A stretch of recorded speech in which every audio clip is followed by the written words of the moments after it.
ജിബിൻ നമസ്കാരം. ഇന്ന് പ്രത്യേക യോഗം ചേരുന്നുണ്ടല്ലോ. ഇതുമായി ബന്ധപ്പെട്ട വിവരങ്ങൾ എന്തൊക്കെയാണ്?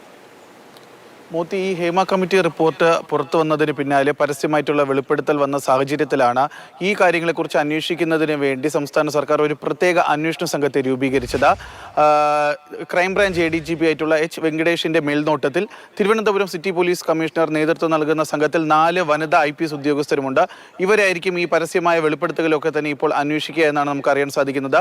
ഈ പ്രത്യേക അന്വേഷണ സംഘത്തിന്റെ ആദ്യ യോഗം ഇന്ന് സംസ്ഥാന പോലീസ് ആസ്ഥാനത്ത് 10 മണിയോടുകൂടി ചേരുമെന്നാണ് നമുക്ക് അറിയാൻ സാധിക്കുന്നത്. ഇതിൽ ഈ 4 വനിതാ IPS ഓഫീസർമാരാണുള്ളത്. അവർക്ക് ഓരോ മേഖല തിരിച്ചായിരിക്കും അന്വേഷണ ചുമതല നൽകുക എന്നും അറിയാൻ സാധിക്കുന്നു. ഇതിനിടയ്ക്കാണ് ആദ്യഘട്ടത്തിലൊക്കെ തന്നെ പരസ്യമായ പ്രതികരണങ്ങളും അതുപോലെ വെളിപ്പെടുത്തലുകളും വന്നിരുന്നുവെങ്കിൽ പോലും ആരും പോലീസിൽ പരാതിയായി നൽകിയിരുന്നില്ല. അതുകൊണ്ട് തന്നെ പരാതി ലഭിച്ചാൽ അന്വേഷണവുമായി മുന്നോട്ട് പോകുമെന്നാണ് അന്ന് സംസ്ഥാന സർക്കാരിന്റെ ഭാഗത്തു നിന്നും പ്രതികരണങ്ങൾ ഉണ്ടായത്. ആ ഒരു സാഹചര്യത്തിലാണ് കഴിഞ്ഞ ദിവസം ബംഗാളി നടി ഇമെയിൽ മുഖേന കൊച്ചി സിറ്റി പോലീസ് കമ്മീഷണർക്ക് പരാതി നൽകുന്നത്. ഇതിന്റെ അടിസ്ഥാനത്തിലാണ് ഈ ചലച്ചിത്ര അക്കാദമി ചെയർമാനായിട്ടുള്ള രഞ്ജിത്തിനെതിരെ ഇന്നലെ കേസെടുക്കുന്നതും IPC 354 വകുപ്പ് ചുമത്തിക്കൊണ്ട് ജാമ്യമില്ലാ വകുപ്പ് പ്രകാരമാണ് രഞ്ജിത്തിനെതിരെ നിലവിൽ കേസെടുത്തിരിക്കുന്നത്.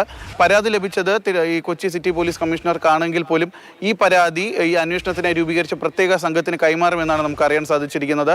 കാരണം ഇമെയിൽ കൂടി ലഭിച്ച ഈ പരാതിക്ക് ആദ്യഘട്ടത്തിൽ അതുമായി ബന്ധപ്പെട്ട കൂടുതൽ വിവരങ്ങൾക്കായി ഇപ്പോൾ അരുൺ ശങ്കർ ചേരുന്നുണ്ട്. ഈ ചലച്ചിത്ര അക്കാദമി ചെയർമാനായിരുന്ന രഞ്ജിത്തിനെതിരെ ഈ ബംഗാളി ചലച്ചിത്ര താരം പരാതി നൽകിയല്ലോ. സിറ്റി പോലീസ് ഇതിൽ പ്രത്യേക സംഘത്തിന് കൈമാറുമെന്ന് പറയുന്നുണ്ട്. ഇതുമായി ബന്ധപ്പെട്ട വിശദാംശങ്ങൾ എന്തൊക്കെയാണ് അരുൺ? ഇന്നലെയാണ് ബംഗാളി നടി രഞ്ജിത്തിനെതിരെ പരാതി ഔദ്യോഗികമായിട്ട് നൽകിയത്.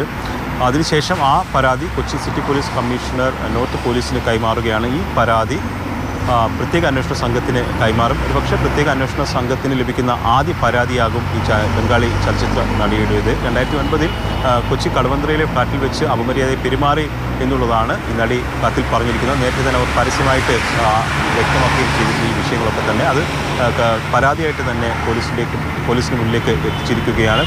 ഇതിന് ചില സാക്ഷികൾ കൂടി ഉണ്ട് എന്നുള്ളതാണ് എടുത്തു പറയേണ്ടത്. ഡോക്യുമെൻ്ററി സംവിധായകനായ ജോഷി ജോസഫാണ് ഒരു സാക്ഷി. അന്ന് തന്നെ സംഭവം ഉണ്ടായപ്പോൾ ജോഷി ജോസഫ് കൊച്ചിയിലുണ്ടായിരുന്നു. ഇക്കാര്യം അദ്ദേഹത്തോട് പറയുകയുണ്ടായി.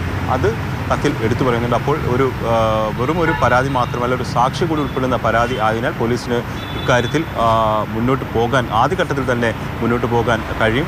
ബംഗാളി നടിയെ നേരിൽ കണ്ട് മൊഴി രേഖപ്പെടുത്താൻ ഈ പ്രത്യേക അന്വേഷണ സംഘം പോകാനുള്ള സാധ്യത ഉണ്ട്. അതോടൊപ്പം തന്നെ തെളിവെടുപ്പും ഉണ്ടാകും. അതിനു വേണ്ടിയിട്ട് നടിയെ കൊച്ചിയിലേക്ക് കൊണ്ടുവരാനുള്ള സാധ്യതയും ഉണ്ട്. ജോഷി ജോസഫ് നിലവിൽ കൊച്ചിയിൽ തന്നെയുണ്ട്. അദ്ദേഹത്തിൽ നിന്നും പ്രാഥമികമായിട്ട് മൊഴി രേഖപ്പെടുത്താനും പോലീസിന് എന്തായാലും ഇത് പ്രത്യേക അന്വേഷണ സംഘത്തിലേക്ക് പോകുന്നതുകൊണ്ട് അതിന് കുറച്ച് കാലതാമസം എടുക്കുമെന്നാണ് നമ്മൾ പ്രതീക്ഷിക്കുന്നത്. ഇന്ന് ഈ അന്വേഷണ സംഘം യോഗം ചേർന്ന ശേഷമായിരിക്കും ഈ മൊഴി രേഖപ്പെടുത്തുന്ന കാര്യത്തിൽ തീരുമാനമെടുക്കുക.